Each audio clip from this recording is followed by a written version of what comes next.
fear of God, or do we believe in a fearful God, or do we believe in a loving God? Om yatu sarvani bhutani manye vanu pashyati sarva bhuteshu chatmanam tatana vichugupsate. Mantra from Ishopanishad tells us that he who understands and beholds all being in himself and also sees himself as a part of everyone else, this person shall never hate. Even the thought or the inkling or the seed thought of hate will never enter his mind. Our mind should never be open to that kind of thinking in relation to the Atmanam, to the greater soul. He who sees all living entities as a piece of himself and himself as a piece of that grander universe shall not hate anyone, shall not be influenced by negative thoughts and energy in himself. So we often hear the expression that someone is a God-fearing person. Quite a few religions use this. And those same ones would tell you that they are a soldier of God. So then I ask you this, if God is all-powerful, why does he need soldiers to fight for him? God needs nothing like that from us. All God needs is like a good father who needs his son to be a son or a daughter he can be proud of. That you live your life in such a way that you bring out those divine attributes which was gifted to you by God. So are you a God-fearing person? I do not live in fear of God. I live in love of God. I do not see a God who I should live in fear of. I see a God who I live in love of him. And you see, there is a big difference. Do you choose to do the right things in your life because you're afraid that God might know? Or you're afraid that eventually God will somehow judge you? Is that why you don't do those bad things? Because then you are afraid of God. You live in fear of God. Or are you following the moral laws of God, which is already embedded in your mind, by the way? That don't need to be written someplace. Are you doing the right thing because you know it is the right thing to do? Are you doing the right thing because you think he will punish you? Let's think about this. Think about your own parents. Do you show your parents you care about them because you're afraid of them? Or do you show your parents you care about them because you love them? See the difference? There's a big difference. If you do, then that is not love. That is fear. Look at it the other way. Would you want your children to show you affection because they're afraid of you? Or do you want your children to show you affection and caring and kindness and all of those good things because they truly love you? See the difference? There's a big difference.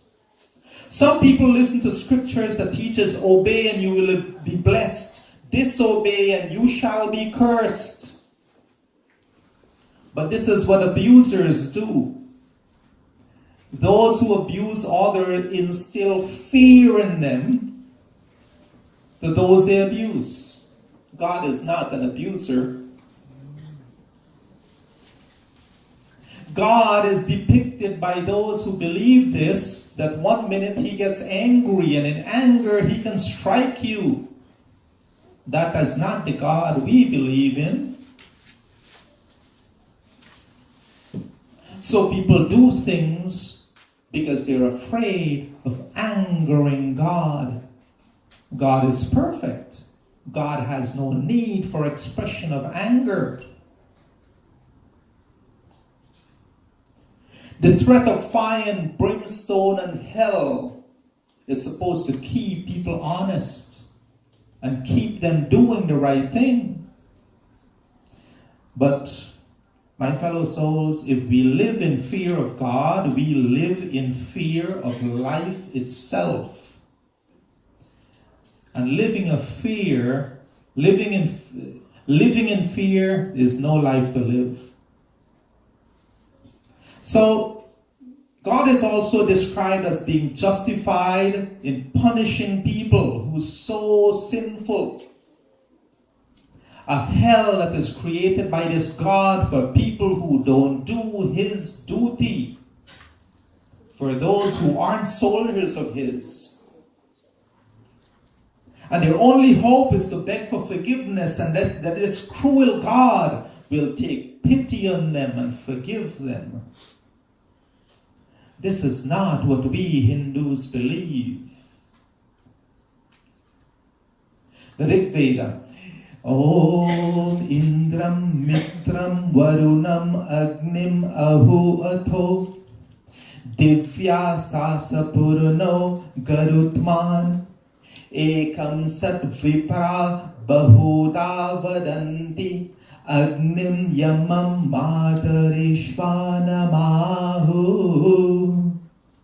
Mantra says that God is that one supreme reality who is Vipraha. Scholars, the learned and intelligent sages, they call Bahuda by several names to denote and describe His different attributes. He is invoked and addressed as Indra, Mitra, friend of all. Varuna, the holiest of all. Agni, that which illuminates everything else, lights up everything else. Divya, the luminous and the bright, the brilliant. Garutman, the mighty universal spirit, which exists in everyone and in everything, that universal energy we keep talking about. Yama, the perfect dispenser of justice. Not that He dispenses justice, but we get what we do one thing and we reap another. It's not that God dispenses, it is what we reap. And He is Matarishvanam, the cosmic breath and the life energy of the universe. To this all-powerful God we pray for blessings, for healthy, happy, and fulfilling life. It does not speak of fear of God. Bhagavad Gita says, Tesham satata yuktanam bhajatam priti purvakam dadami buddhi yogam tam yena mam upayanti te. Tesham, to those of His children who are ever devoted, united, and disciplined. This means in our existence, in our thoughts, our words, our deeds, we seek to be disciplined. We live as righteous and caring people. To that person who is satata yuktanam, always engaged in His presence, they understand the presence of God within themselves. They understand I am that. They understand the divine presence within each other. They act with love and bhajatam, selfless service. They're not selfish. They don't live selfish lives. To those persons, Dadami, I give the buddhi yogam, the intellect of the true enlightened yogi. To those people, He will make them see the light. by which they can upayanti, by which they can find that oneness with God within themselves. As our karma dictates, we determine our own destiny, and God does not create a hell or a heaven for us. This is our own doing. We create our hell, we create our own heaven by our past actions and our present actions. As we're sitting here, we continue to create that hell and heaven.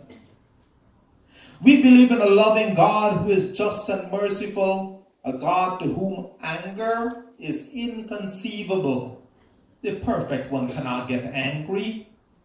That's a sign of imperfection.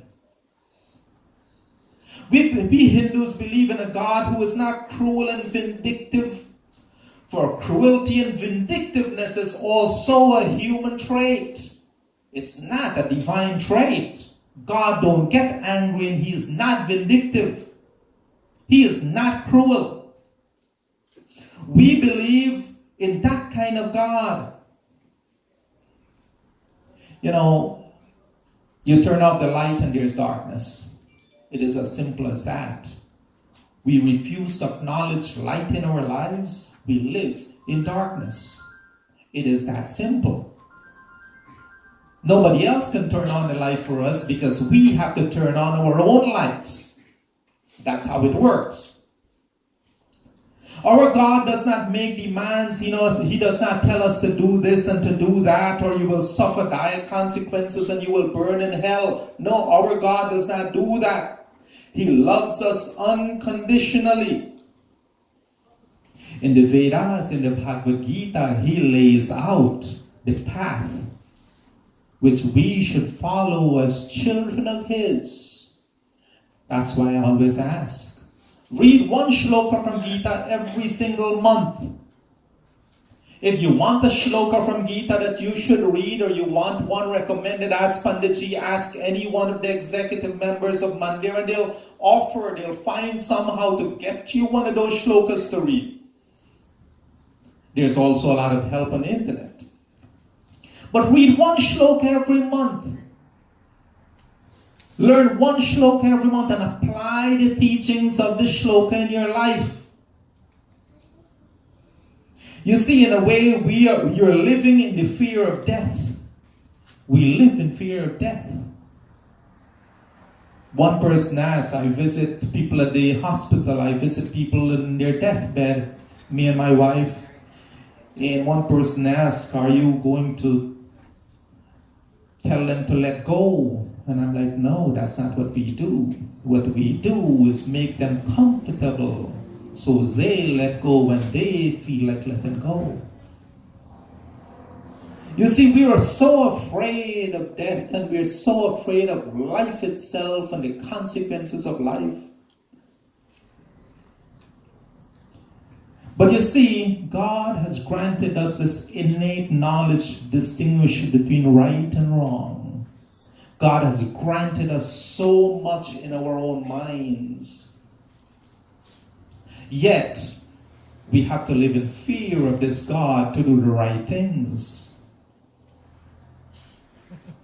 You see, He gave us this free will, though. This one bhajan, it tells us about these lost souls.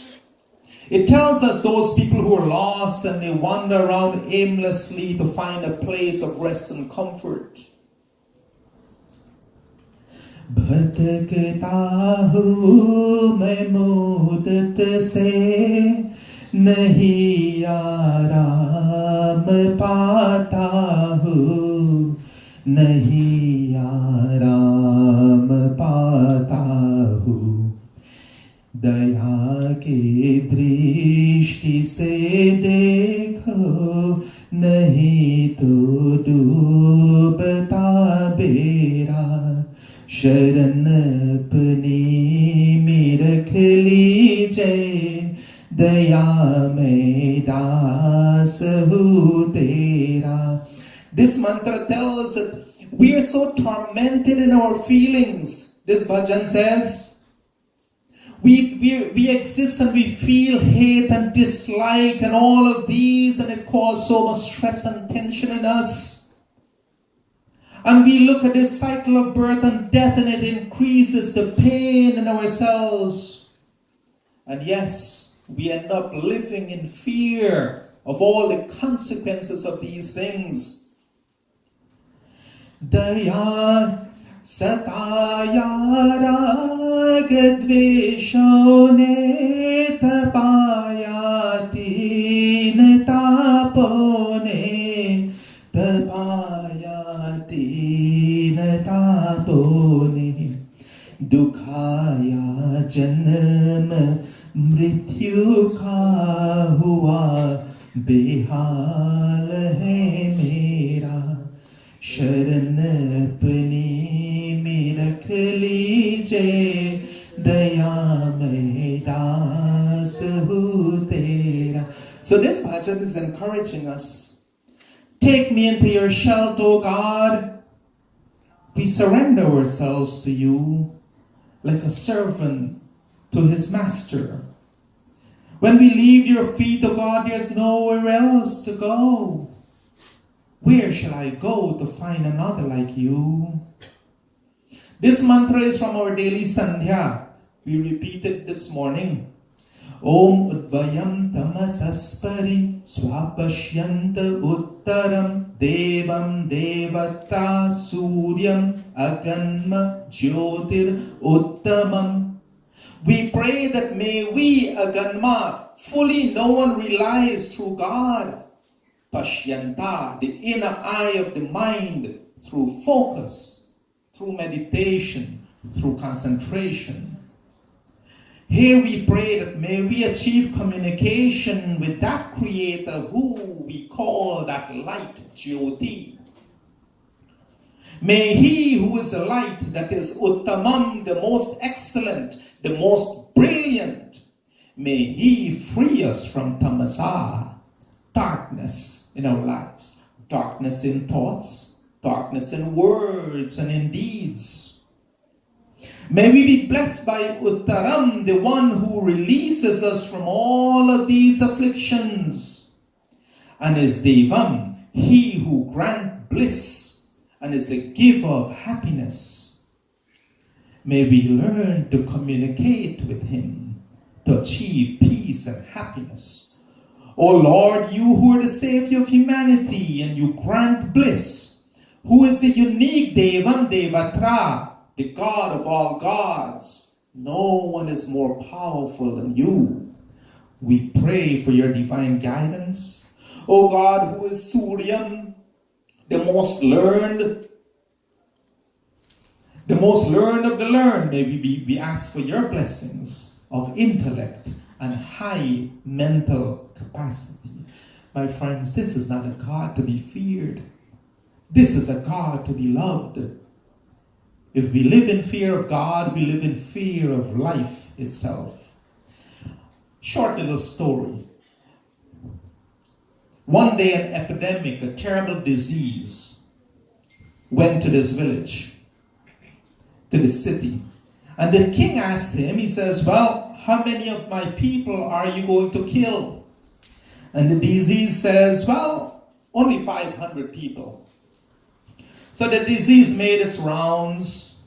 And when it was done and leaving, the king says, you lied. You said 500 people, but you killed over 1,000. The disease says, my king, I only killed 500, the rest die of fear of death. Funny little story, but it does tell that if you want God to love you, all you have to do is be loving and love others. If you want God to forgive you, be forgiving to others. If you want God to help you, help yourself and be helpful to others, and then God will help you. If you want God to be merciful and just, be merciful and just to others. It is this simple to understand, hard to put into practice. But we can sit in the kitchen and pray for food, for God to feed you, and you will starve. or you can get up and go and get food and feed yourself. This does not mean we have to be in fear of God, my friends. Be a loving child. Show true and genuine universal love to all his children. Be kind, considerate, and gentle.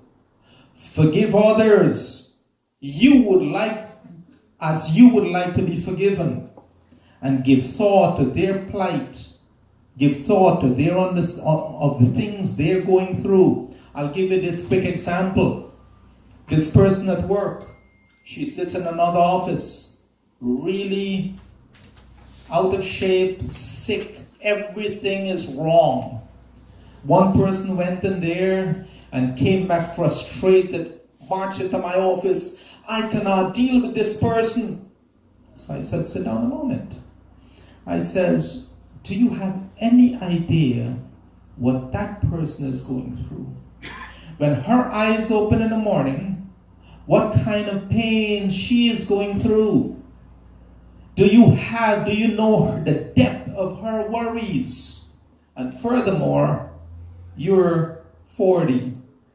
I hope that when you're 70 like that woman, that somebody else would show you more understanding. See, they didn't think of it like that. They walked away and all of a sudden they changed their behavior because they were more understanding. So we have to become more understanding and tolerant. Instill the kind of discipline in your lives so that tomorrow you're a better child of God than you are today. And next week you're a much more advanced child of God than you are this week. And next year, Pandit Jack would go to you and say, oh wow, you are such a changed person. This is awesome. Be that kind of person. When we do this, we will not suffer from guilt and fear, but we will revel in the glory of pure loving thoughts of God and his children. For God, my friends, is loving, kind, and he's a gentle God. And he expects his children to be the same, not different. I have, and we should have no room for fear in God, because our minds are overflowing with love of God. I thank you all for being so kind and attentive to me. Let us close our eyes, pray. Om Purnamada Purnamidam Purnat Purnamudachyate Purnasya Purnamadaya Purnameva Vashishyate. Om Shanti Shanti Shanti. Om. With love and humility in my heart, namaste to each one of you.